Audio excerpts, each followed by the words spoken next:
What's going on, guys? It's Mike, the Traveling Trucker. So today I'm going to make another video.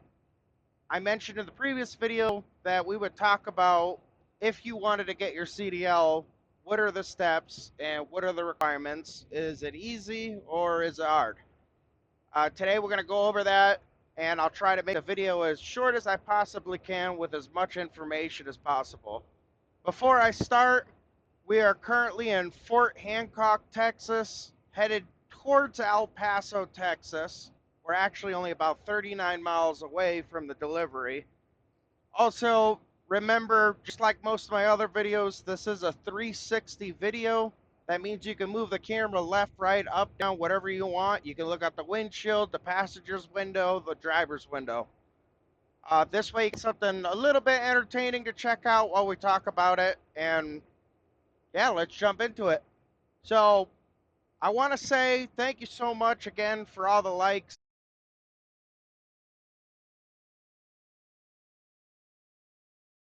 I've never done one of these YouTube channels, so this is really all new to me. And I'm hoping that I can provide some useful information and make some entertaining videos, in the trucking industry. So, anyways, you want to get your CDL and you want to know what do you have to do? I already discussed whether I thought it was worth it or not. If you have not seen that video, check my page. It is in there. I'll try to link it into the description below as well. Uh, so my guess is that you do want to get your CDL. So there's a couple of options. The first one is you can go to a CDL school. I used to live out in Boston, Massachusetts. Out there was a school that's really popular, still is, called NETS. It stood for New England Tractor Trailer Training School. I'm going to recommend to stay away from the CDL schools if you can. And the reason for that is they typically last about 7 months, um, maybe 6 months. It really depends on which school you go to. Yes, they do offer financing, but so doesn't my second option. The second option would be to go to an actual trucking company. A lot of the starter companies actually have their own schools inside of them. For me, I went to Swift, and when I went to Swift, the whole process was, I want to say, 3.5 to 4 weeks was the total time, and I paid about $4,500, and that included a hotel as well. Uh, a CDL school, I'm not really too sure exactly how much that's going to cost, but it's likely to be a bit more money than this option. And I'm sure prices have changed. I had a buddy that recently went to Swift and he was charged around 7,000. But don't freak out. It's really not a big deal. Places like Swift will give you financial aid, if you want to call it that.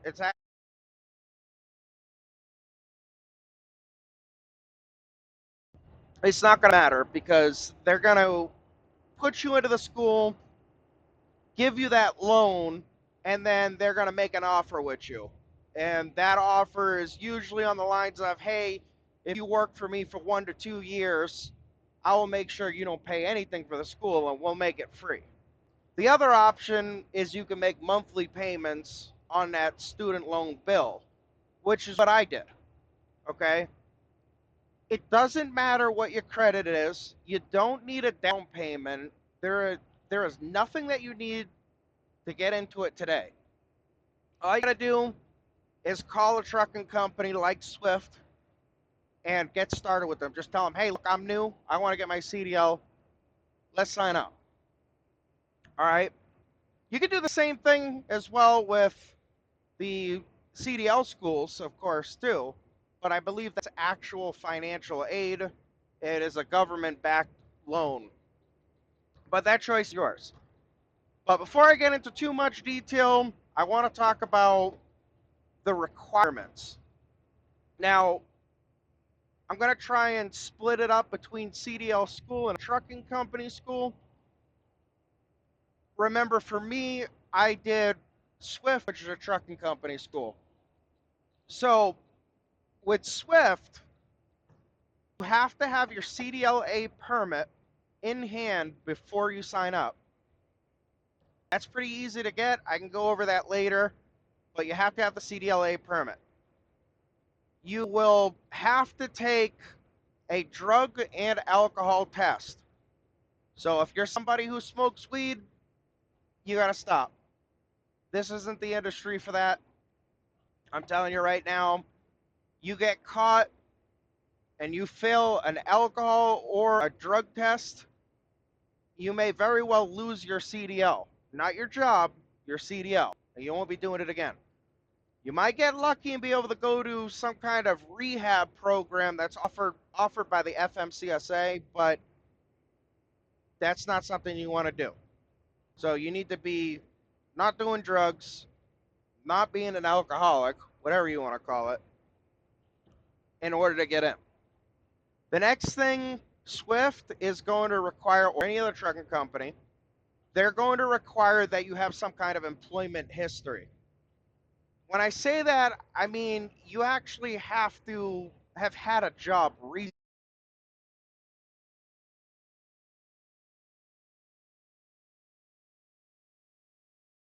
It don't work that way. You know, you need to show that you can be reliable and I guess you could say show up for work, even though this is a bit different. So you need to have some kind of experience. I'm not really sure what the gap is, like if it could be 6 months since you had your last job. I am not too sure. For me, I had moved from Massachusetts to Arizona, and I had not had a job for about 4 months, maybe a little bit less than 4 months, and that wasn't a problem. You know, I had worked prior to that. So make sure you have some kind of employment history. That's really important, otherwise, they're going to say no. Also, with a trucking company school, I know that sounds crazy, but you have to have a GED or a high school diploma. Don't lie about it because they're going to ask for the transcript. If you don't have it, you're not going into the school. So make sure you actually have a GED or a high school diploma. Sure, you can get your permit without a high school diploma or GED, but you're not getting the CDL. It's just not going to happen. Those are three really important things. Everything else is pretty laid back. Basically, with Swift, for example, you're actually applying for a job. There may not be an interview, or there isn't an interview, but you still got to have something to show. You know, hey, I work hard. This is what I do. I'm looking to get into trucking. All right. Uh, Now, as far as a CDL school, you don't need any of the employment history. You also do not need to get your CDLA permit before going to school. Most of those schools will bring you in a class for maybe a month or so and help you study to get that CDLA permit. All right, so little bit different between somebody like Swift. However, it really just comes down to how fast do you want the CDL, or if you currently have a job right now and you don't have a lot of time, you would probably be better off going to a CDL school because you can do something like part-time. Whereas when I went to Swift, we actually had spent the whole day. I mean, we were doing 6-day weeks. We weren't even getting the weekends off. 1 day a week. You'd go in really early in the morning and you'd be getting out around 4 or 5 p.m. So you don't really have time to work a second job if you choose the route of going to a trucking company school. Okay? So that's just something to keep in mind. Uh, After that, again, even if you're going to a CDL school, I still think you're better off getting your permit in advance. If you don't know how to do any of that, it's really simple. Go to your RMV, MVD, DMV, whatever you call it. Go inside and say, hey, look, I'd like to buy a CDL manual. I believe they're like $5. If you don't want to go there or you don't want to buy a physical copy, you can download it online for free. Just Google CDL manual and you should be able to find it. It's pretty easy right off the .gov website. So get yourself the book. When I say study, I'm very serious about it. You might hear other drivers say, "Hey, I didn't study at all and I got it." Things are changing, and some of those test questions are they're not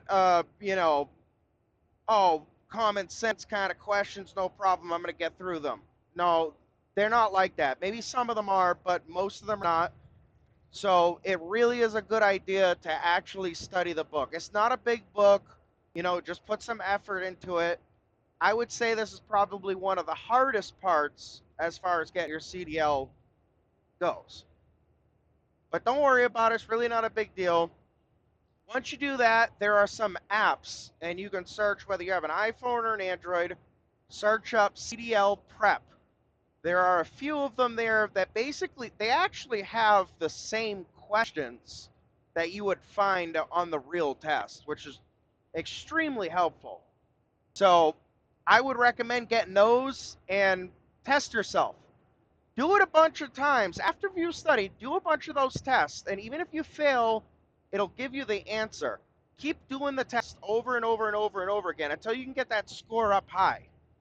Once you got that score up high, I promise you'll be fine. There are 3 parts to the permit test as well. You're going to be learning general knowledge, air brakes, and combinations. So everything is going to be in that book. Don't worry about it.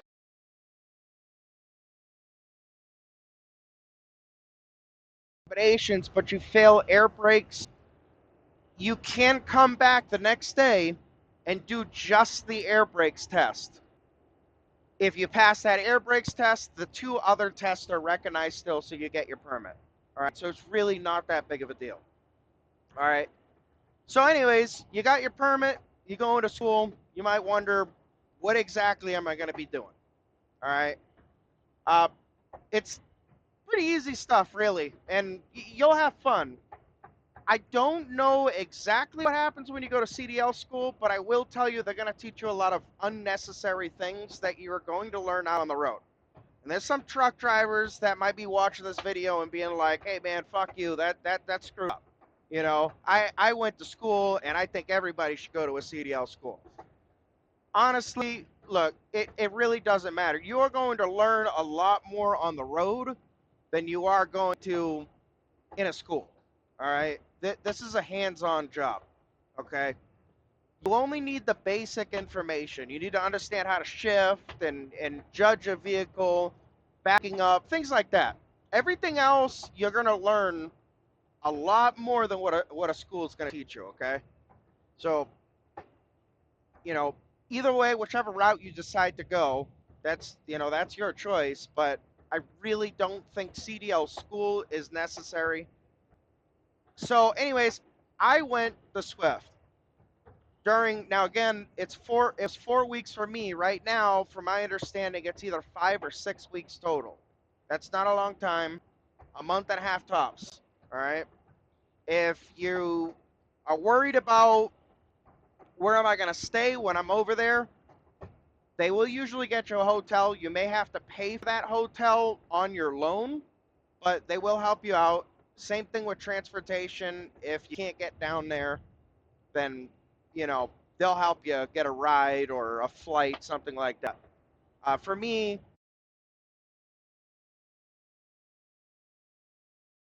school was in Phoenix, Arizona.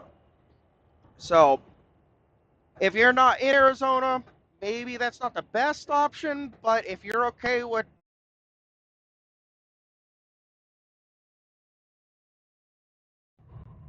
um let's see. So anyways, your first or my first week in school is usually classroom, and it's going to be the same way in a CDL school. You're going to go into a class. You know, with me, I think we had a big group, and it was only 12 people. Okay, so it's not crazy. They talk about a lot of things as far as how to read a map, how the air brake system works, some pretty basic information, and then they're going to start you on pre-trips, pre-trip inspections, which I'm sure you heard a lot of. Don't freak out about it. It's really not that big of a deal, I promise. After that, towards the end of the week, they had us go out into the yard with the trucks. They broke us up into groups of, I believe it was 2 and 3, and we went over the entire pre-trip. A pre-trip in school is going to take you about 30 to 45 minutes to go all the way around the truck. And what you're going to end up doing is talking about every part that you see and every bolt that you see, or at least it feels that way. You know, don't worry about it. There are little tricks, and these schools will teach you some of these tricks. It's not that bad. Like, I'll give you an example, and I know this is going to throw you off, but they're going to ask something like, where's the air compressor? And you're going to point at the air compressor, and you're going to say, the air compressor is not cracked, damaged, or leaking. None of the bolts are broken, loose, or missing. And then you're going to explain this pump is gear driven and not belt driven because I don't see a belt. You know, basically, you're just going over individual important parts and you're looking for specific things like leaking or bolts missing, just as I said. It's really not that bad. Don't stress out about it. Even the air brake test that you're going to have to do, they will teach you everything. It's really not that bad. I'm telling you. Everybody gets so nervous about the pre-trip inspections, and it's really not that bad. Just take it easy. Don't stress about it. You'll be fine. I promise. Anyways, the second week was skills testing. This is when you actually get into the truck and you get to actually start driving it. You're going to be doing straight line backing, which is basically what it sounds like. You just keep the truck and trailer straight, and all you're trying to do is back up straight and keep the trailer straight. Don't get crooked. Really easy. After that, they move you on to offset backing. Offset backing is basically what I like to call blindside backing. It's where you can't see where the trailer is going, so you have to figure out the maneuver to get into a parking spot without hitting anything, but not being able to fully use your mirrors as you would if it was on your driver's side. The next one, they will teach you parallel parking. I know that sounds crazy. I was freaking out about that one. Really, it's not bad, actually. I was surprised. Swift used cones in the mirror and tried to describe everything that you should be seeing and exactly what you should do. And they're not going to tell you, hey, turn the wheel about 30% to the left. No, it's either going to be turn the wheel all the way or don't turn the wheel. All right. After that, your last couple of weeks or week and a half for me was road testing, or not road testing, but I guess you could call it road skills. This is when you actually get to go out on the road for the first time and drive around and understand things like low clearance bridges, what to do around bends, stop signs, in Arizona, the grandfathering law for intersections, a lot of basic things like that, as well as shifting the gears, and they will teach you this before you go out on the road, shifting gears. So after all that, the last step, really, it just comes down to the road test. It takes about an hour and a half to 2 hours to do. Yes, it takes a while. And I had a bad instructor that did the testing for me. He was just awful. Worst guy there. He doesn't work at the Swift anymore, just in case you're wondering. But I still passed, guys. It's not that bad. All right, it really ain't that bad. After you do that, they'll give you an envelope that you take back to the MVD, RMV, whatever it is that you've got over in your state, and they will take that paperwork and convert it, and there you go. You got your CDLA, and that's really it. As far as finding a job, really, really simple. You just apply for a job. You don't even need to worry about interviews. They don't do interviews. Not nowadays. I mean, trucking companies are desperate for drivers right now, so it's pretty easy to get yourself, in the door. One thing I do want to mention, and this is your option, but you can either test on a manual transmission or an automatic transmission. If you choose to test on an automatic transmission, you have to understand your CDL will have a manual restriction. It means that you cannot operate a commercial vehicle with a manual transmission. It doesn't matter what it is, but you can't operate anything with a manual transmission. I would highly recommend, I know shifting is a whole nother experience, it's something that you have to learn. As you can tell right now, I have an automatic truck. I personally prefer manual, but this is what I got. This was a good deal that I wasn't going to turn it down just because of the transmission. But either way, I highly recommend that when you do go to school, just take your test with a manual. After that, you can get an automatic truck all you want. At least there, you won't have a restriction on your license, and you can drive a manual or an automatic truck. Okay, so that's something to keep in mind. But really, that's about it. That's the gist of it. Again, really, really simple. It's not difficult. You could literally have your license in about a month and a half from you watching this video. And if you have any questions or you're nervous about something, I say this all the time, but I'm serious. Leave a comment down below. Ask any kind of question you want. This way, if other people have the same question, I can answer you, and multiple people get the answer. Anything that you need help with, just ask. I'm more than happy to help out you guys. Okay. I had a friend that helped me get into trucking, and I feel like this is an opportunity to pay back my friend by helping others turn their life around. Really, I mean, this is a big step. I understand this isn't like being a doctor, but this is still a big step, regardless as to what you may have heard or hadn't heard. This is good, and it's good that you're watching this video to find out if this is actually doable, really. So I'm almost at my delivery, guys, and I think that covers a pretty good chunk of it. Again, any questions, post them down below. Please, please, please do me a big favor and hit the like button and the subscribe. You have no idea how much I'd appreciate it. And I will definitely be posting a lot more information, news that I find, and just entertaining things, as far as camera shot go and things like that, or, maybe even accidents on the road, whatever it might be. So again, please like and subscribe, and you guys take it easy and have a good one, all right?